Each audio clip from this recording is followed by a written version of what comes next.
Talkline with Zev Brenner, America's premier Jewish broadcast, on the air since 1981.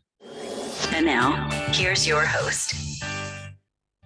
Welcome back to the program. I'm Zev Brenner. To Israel we go, actually to the old city of Jerusalem. With us right now is Batya Burd-Oved, the founder of Western Wall Prayers, where you can send your prayers and they pray for a loved one for 40 days. It was started by Batya and her husband, who passed away about 8 years ago. He was famous, Gershon Bird. In fact, there's a book about him that's called The Secret Life of Gershon Bird, and she's continuing this service of providing prayers for people around the world at the Western Wall, at the Kotel. 18 years, formerly a corporate lawyer from Canada, and we're speaking to her in Jerusalem. Good to have you on the program. Great to be here. Thank you for having me. You're celebrating your 18th year of doing the Western Wall of prayers.org. How did it get started? So my husband's great question. My husband actually had been dating for 5 years in Jerusalem, in Chicago, in New York, everywhere. And thank God he was a good guy. He was on the top of every matchmaker's list.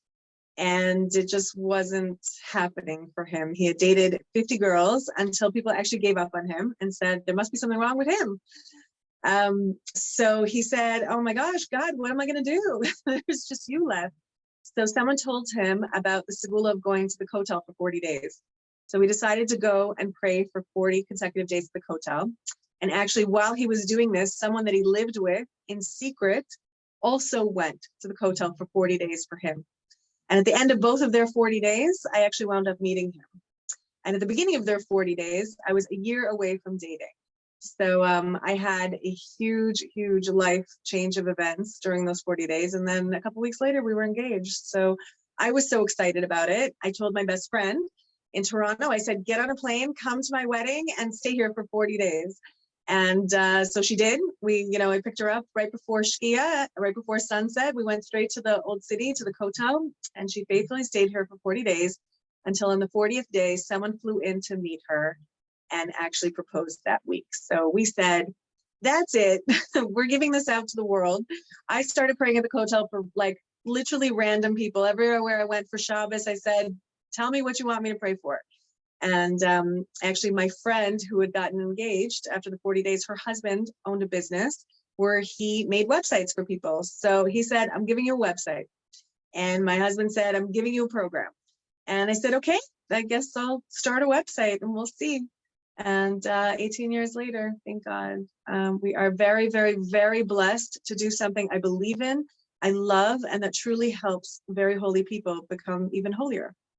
Now, I'm curious, you mentioned that you were a year away from dating when that 40-day period started, when your husband-to-be was praying. So I was curious to know what happened in that 40 days that you changed your mind. Was there something special that occurred? Yeah, it was very funny, actually. I was in a seminary where I actually didn't have permission to date. I had to, go through a certain amount of classes and a certain amount of maturity, let's say. And what happened was just during that month, I was having all of these experiences in the seminary where I literally couldn't be there anymore. And I went to a gadol and I said, I don't know what's going on, but something very strange is happening to me. I'm having allergic reactions every time I walk into a classroom. It's very strange. And he said, you have permission to leave. And which is funny because I'd gone to him many times before saying, is it time now to leave? Is it time now? And he never said, but now he said, you have permission to leave. And as soon as I went to a different seminary, someone came up to me and said, I know your zivug. I know your soulmate. And I said, really? And they said, yeah, just let me know when you're ready. I said, okay.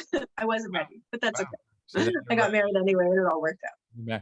But, also you struggled, and you also are a motivational speaker, because when your husband died 8 years ago, a tragic drowning, he left you with 5 kids under 9 years of age. It must have been so hard on you.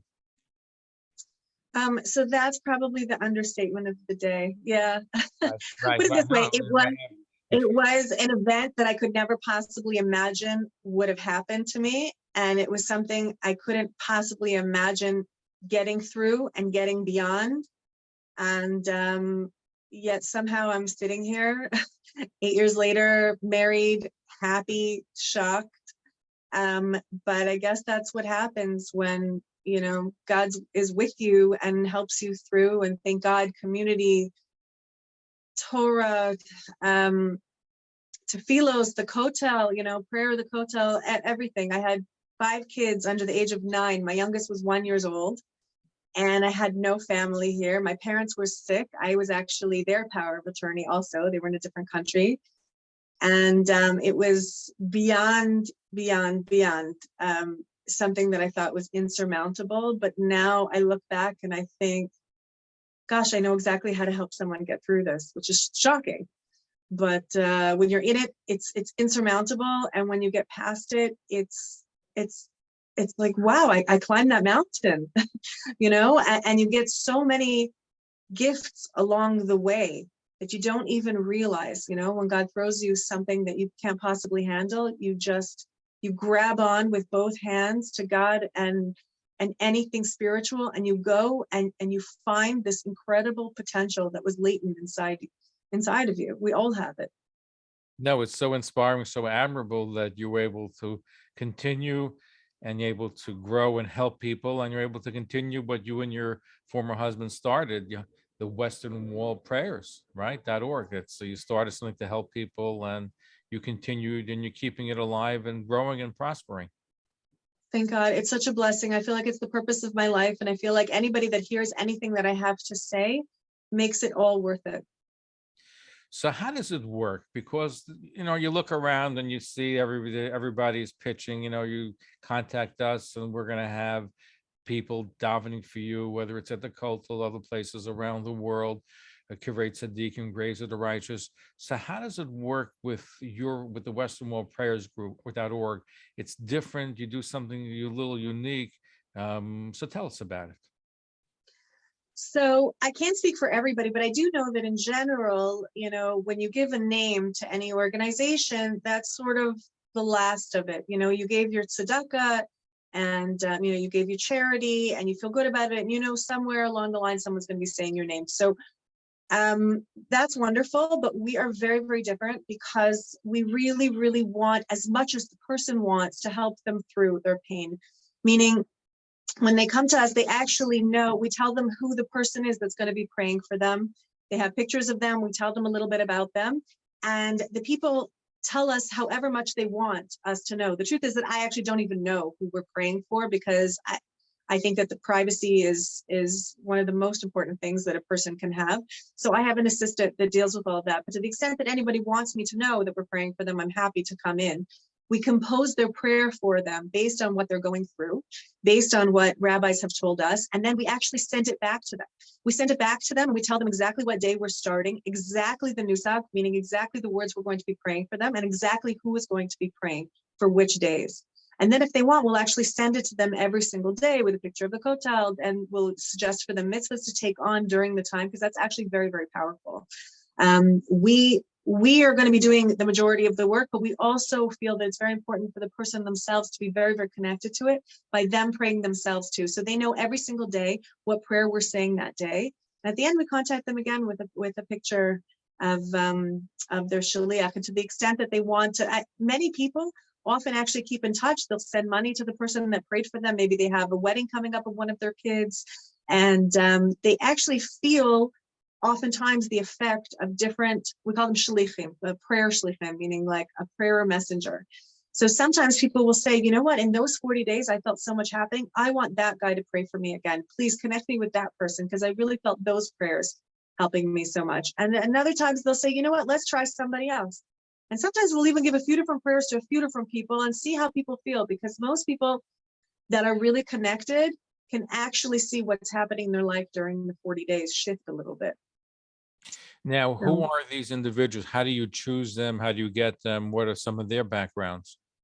So thank God there is a huge and very, very pious community in the Old City. Most of them belong to a yeshiva called Zilberman's, which is a yeshiva that is related. You've heard of them? Yeah. So they're basically descendants of the Vilna Gaon, the Gra, who actually sent his Talmidim, who sent his students to the Old City centuries ago to rebuild the Chorva synagogue. And he said that Mashiach will come faster if we rebuild the holy spaces, especially the Old City. In fact, Rav Kanievsky Zatzal actually said that anybody who can live in the old city should, because it brings Mashiach closer. So when people actually asked whether or not to open a kollel in the old city versus another place that was a little bit more sneas, he said you should open it in the old city because Torah in the old city will bring Mashiach closer. So we have all of these incredibly pious people who are learning every single day and who are paying, a little bit more than the rent would be out, somewhere in the desert for the sake of actually bringing Mashiach. And they have that in their Masorah, they have that in their tradition, that they should be Mesiras Nefesh, meaning they should self-sacrifice for the sake of the klal and bring Torah more to holy places. They want to keep places holy. So all of these people, I could barely touch, the bottom of their shoes. And all I want to do is just say, however much I can help support you to do whatever you do, let me do it. Let me have a share in chelik in what it is you do. So we have a plethora of incredible Talmidei Chachamim with incredibly fine midos who go every day. And all I say is, coming from the corporate world and having been a lawyer, all I say is, please feed your family doing something holy. Don't have to go out to be a lawyer like I had to be. Stay learning, stay being a rabbi. Do you miss being a lawyer? Do you miss being a lawyer? But now, all respect to every lawyer out there who's doing good things and happy and, bringing home money to their family to do all the good things that they do. But it wasn't for me. Have you had any requests where a lawyer saying, can you pray for 40 days for me that I shouldn't be a lawyer? You know what? Too little. Where are those people?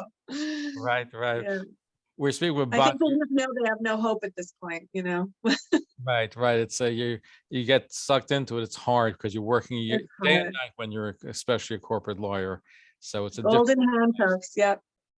And I guess you don't miss it from what it sounds like. Sorry, no. Our Thank guest, you, God. the former corporate lawyer, you can tell she's so excited that she's not a corporate lawyer anymore. And she's Batya Burd-Oved, the founder of westernwallprayersorg organization, where they pray for you for 40 days in the holy city of Jerusalem at the Kotel. You're listening to Talkline with Zev Brenner, America's premier Jewish broadcast on the air since 1981. And now, here's your host. We're speaking with Batya Burd-Oved, the founder of westernwallprayersorg. They pray for you for 40 days. Now, from what I understand, lots of organizations pray for people at the Kotel, but they have long lists. Are you, is it an exclusive kind of prayer where they just daven just for you? Right. So we actually have a lot of different options. I wanted to make sure that anybody who wants prayers at the Kotel can get prayers at the Kotel. So basically, we ask for a donation of the same amount that it would take to actually take a bus to and from the old city. Something like 8-9 shekels a day. It's like $2.50 a day. So I want to make sure that's for sure. But for those people, the person will be praying for them plus a few other people in their visit. They will also be saying Tehillim, Psalms for them, and give tzedakah every single time before they go. However, somebody who wants to put a little bit more into their prayers, they can actually get a person to go to the Kotel only for them. It's called an exclusive prayer, and we ask for a donation of $9 a day because obviously it's a very big deal to go to the Kotel just for one person. I still think it's absolutely nothing. Having done the 40 days 3 times myself, having lived in the old city for about 20 years, I've done the 40 days either 3 or 4 times. That's it. And the rest of the time, I actually donate to have someone go myself. Is that crazy? It's just, I know what a big deal it is. It must be the first priority in your life for 1.5 months. You cannot go away for Shabbat, not with your family, not for a simcha, for nothing. You have to make sure to be there. One time I actually went to the other side of the country and back within 36 hours to be able to come again for the next prayer. People do incredible things. They walk all the way from the other side of Jerusalem on Shabbat just to be able to get to the Kotel to keep the 40 days. So yeah, we even have a minyan of men from Vada Rabbanan at some point actually do tefillos for people if they want to get 10 men coming together. We have also near the Kodesh Kadoshim.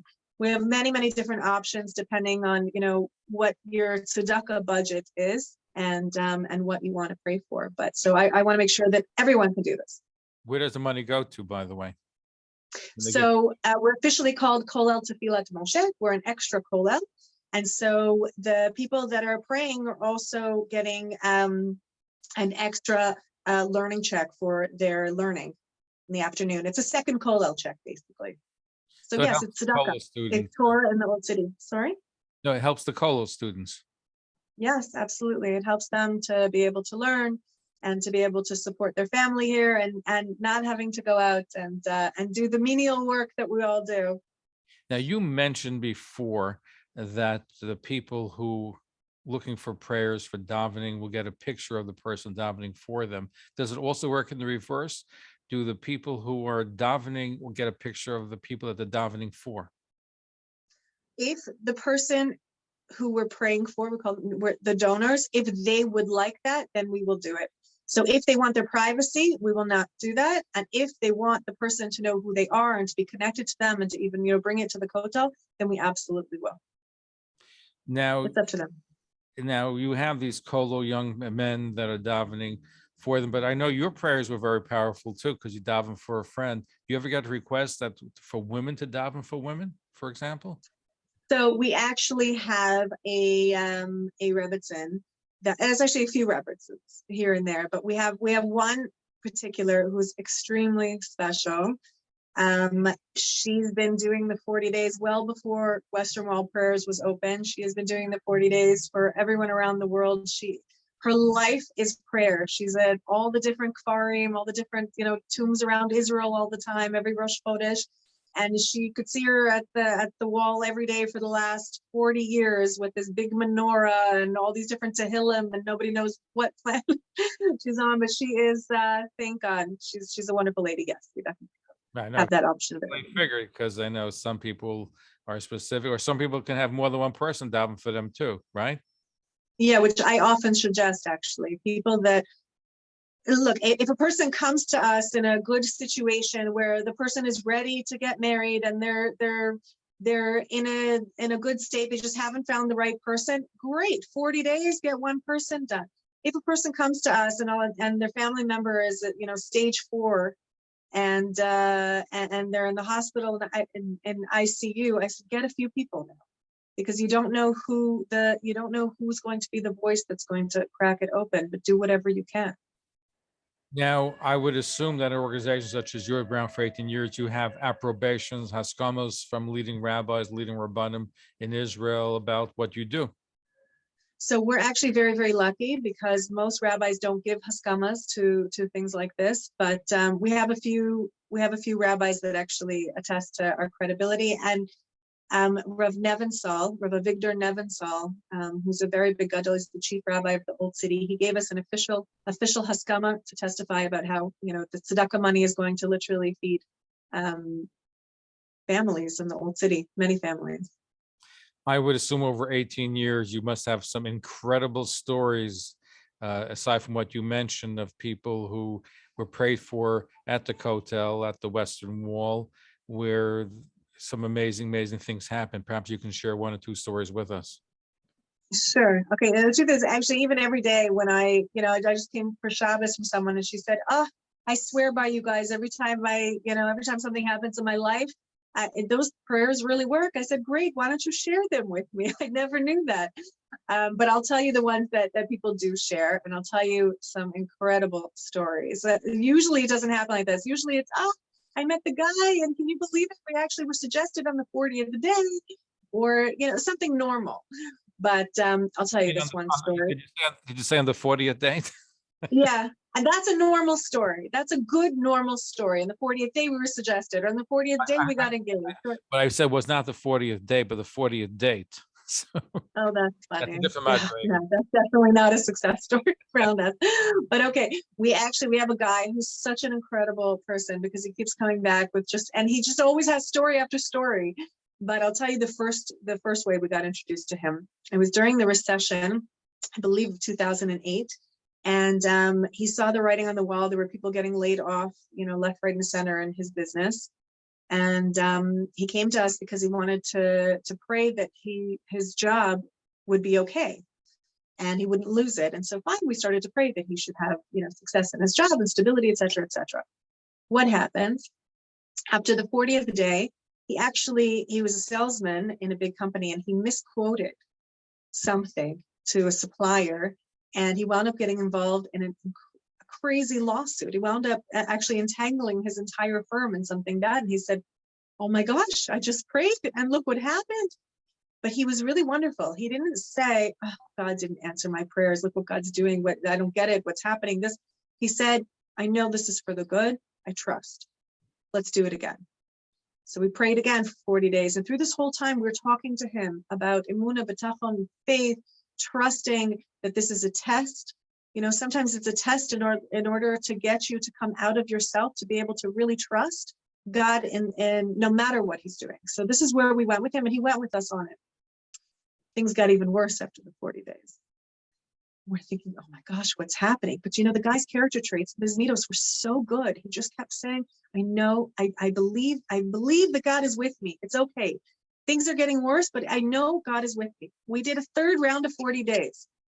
You know what happened? So this guy passed his test. This guy actually, everything was dropped in terms of the lawsuit, and he started selling whatever he sells, because he didn't tell me what he sells. Started selling like hotcakes, whatever he was selling, more. Not only did he keep his job, he became the #1 salesperson that year in a company of 35,000 people around the world. Wow. He got a trophy. He got brought to a ceremony in front of the entire, in a huge olam, and he got given a trophy and a $10,000 bonus, and was Employee of the Year.